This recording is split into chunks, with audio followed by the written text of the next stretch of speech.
Assalamu alaikum students, I am Faiza Jamali and today we are going to solve MCQs of chapter number 13 Geometrical Optics. MCQ number 1 है, in a concave mirror the image size depends upon size of the object, position of the object, area covered by the object and the shape of the object. So the correct answer is B, position of the object. जब भी concave mirror की बात आएगी तो object की position पे depend करता है इमेज का साइज.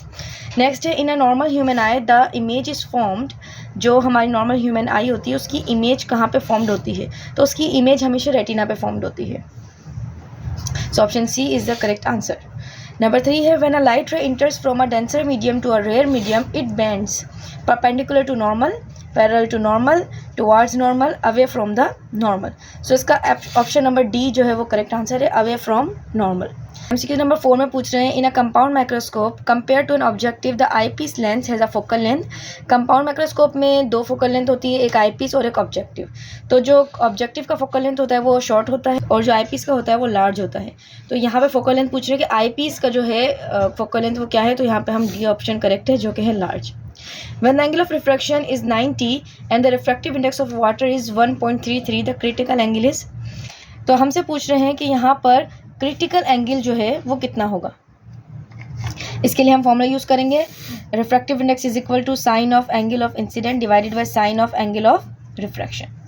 तो अब हम इसको अरेंज करेंगे, तो यहाँ पर ये हो जाएगा n multiply by sine of 90 degree is equal to of incident angle. Incident angle मालूम करना है तो ये हो जाएगा हमारे पास sine inverse of refractive index multiply by sine of 90 degree.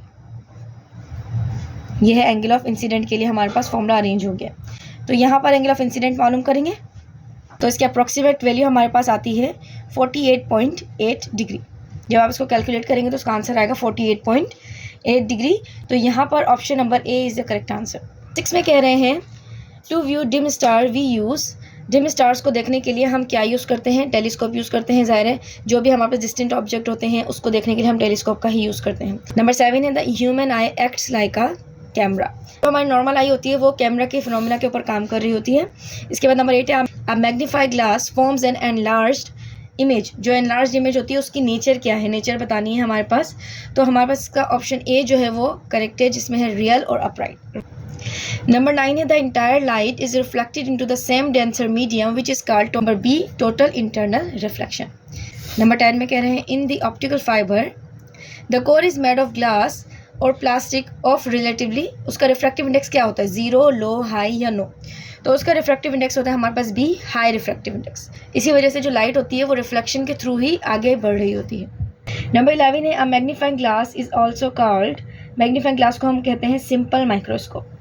The defect in which the image is formed beyond the retina is called then long-sightedness. Number 13, the short-sightedness can be corrected by using. Use करते हैं concave glass. Mirror नहीं आएगा, यहाँ पर आएगा glass.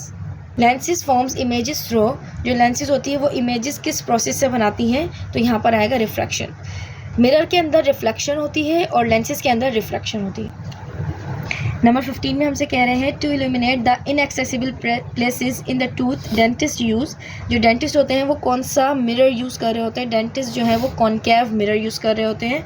यहीं पर हमारा चैप्टर नंबर 13 होता है कंप्लीट. नेक्स्ट वीडियो में स्टार्ट करेंगे चैप्टर नंबर 14. मिलते हैं अगली वीडियो में, तब तक के लिए अपना ख्याल रखिएगा. अल्लाह हाफिज़.